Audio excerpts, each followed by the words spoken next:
সিএতে আবেদনের জন্য যারা আসছেন এখানে বিধায়ক সরাসরি নিজে রয়েছেন, তার সাথে একটু কথা বলবো কী কী নথিপত্র লাগছে আর কীভাবে তিনি সহযোগিতা করছেন।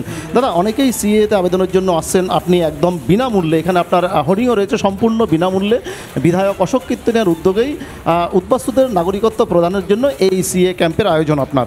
এখানে কী কী নথিপত্র লাগছে আর কী কী নিয়ে আসবে সাধারণ মানুষ তাদের উদ্দেশ্যে? শুধু দুটো পেপার লাগবে।